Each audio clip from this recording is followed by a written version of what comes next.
বাচ্চা তো খেলা করতে গিয়েছিল বাইরে, মায়ের কাছ থেকে বেরিয়ে বলছে মা খেলতে যাচ্ছি। তারপরে ওখান থেকে ওদের বাড়ি যে সূর্যপুরে আছে, সূর্যপুরের বাড়ির থেকে বেশ 1 মিনিটের রাস্তা, ওইখানেও দোকানে গিয়েছিল, ওখান থেকেই ওকে তুলে নিয়ে চলে যায়। ওর মা ঘন্টাখানেক পর থেকে খোঁজাখুঁজি করছে, আধ ঘন্টা পরে যাই হোক খোঁজাখুঁজি করছে, পায়নি। তারপরে ওর বাবা সবাইকে জানানোর পরে ওরা সিসিটিভি ক্যামেরা ওখানে চেক করেছেন, চেক করার পরে দেখতে পাচ্ছেন যে ওনাকে তুলে নিয়ে চলে গেছে, গাড়ি করে তুলে নিয়ে গেছে। ওই ইস্যু করে ওনারা তারপরে ওখানে কোন লাইনে ঢুকে গেছে, ধবধবি লাইনে, ওখানেও গিয়ে সিসিটিভি চেক করেছে, তারপরে ওইদিকে কোথায় চলে গেছে। এরপরে এবার থানায় পুলিশকে জানানো হয়েছে। হ্যাঁ হ্যাঁ, উনি বেশিটা সুযোগ দিলে আমরা কিন্তু আমাদের বাচ্চাটাকে আমরা বাঁচাতে পারতাম না ওই সময় আমাদের সুযোগটা দিলে, কিন্তু পুলিশ আমাদের সুযোগ দেয়নি, আসেইনি ওরা টোটালি, জানিয়েছিলাম আসেনি টোটালি পুলিশ আমাদের টোটালি সাহায্য করেনি ওই সময়। ওই মুহূর্তে যদি আসতো আমাদের সঙ্গে আমাদের বাচ্চা হয়তো বেঁচে যেত, এই নির্মাণ ভাবটা আর হতো না ওর সঙ্গে।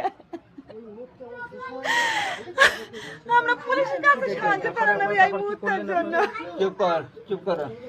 তারপরে তো ওনারা কোনো হদিশ পেয়ে যাই হোক যে কোনো প্রকারে বাচ্চাটাকে তো উদ্ধার করেছে। এবার যা অক্ষত অবস্থায় বাচ্চাটাকে আসামিকে ধরে তো নিয়ে যখন ক্যাম্পে দেওয়া হলো, পুলিশ হচ্ছে ক্যাম্পের পুলিশে দেওয়া হয়েছিল, দেওয়ার পরে ওখান থেকে ক্যাম্পের পুলিশ সেই আসামিকে ছেড়ে দেয়, সেই আসামিকে ছেড়ে দিয়েছে।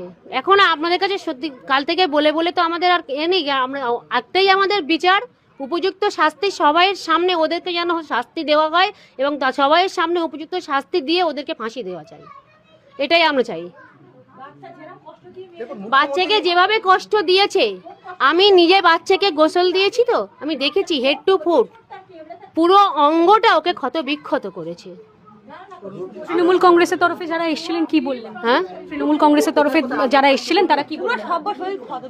ওনারা বলেছেন যে উপযুক্ত শাস্তির ব্যবস্থা করবেন এবং ওনারা যথাসাধ্য চেষ্টা করে যাচ্ছেন এবং আইনি ব্যবস্থাও নেবেন, ওনারা সুপ্রিম কোর্ট পর্যন্ত চলে যাবেন। কৌশিক বন্দ্যোপাধ্যায় কাল রাতে কথা বলেছিল পরিবারের সঙ্গে। হ্যাঁ, উনি ভিডিও কলে কথা বলেছিলেন।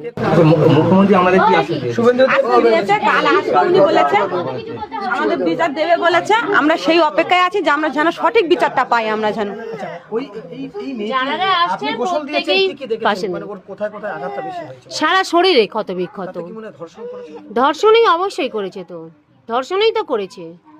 ওর তো পুরো এই যে ঠোঁটটাও তো কামড়ে পুরো করে তুলে নিয়েছে, চোখটাকে বাম চোখটাকে পুরো ঘুলটে দিয়েছে, সারা শরীর তাকে পুরোটাই তো হচ্ছে কি মানে এরকম ভাবে তো পোস্টমর্টম জানি না, পুরো হচ্ছে কি পা থেকে আর পুরো মাথা পর্যন্ত সারা অঙ্গটা তাকে চেলা করে পোস্টমর্টম করেছে। দুটো পা, দুটো হাত, আমি ওর দাদি হই, দুটো পা, দুটো হাত এবং তার পুরো বডি, পেছন সাইড পুরো সর্ব, আর সারা শরীরটা ওকে তো কামড়ে কামড়ে আরো বেশি 12টা বেশি। ওই 5টার দিকে বাড়ি থেকে বের হয়েছে, ওর মা 5:30 6টার দিকে খোঁজ করতে শুরু করেছে।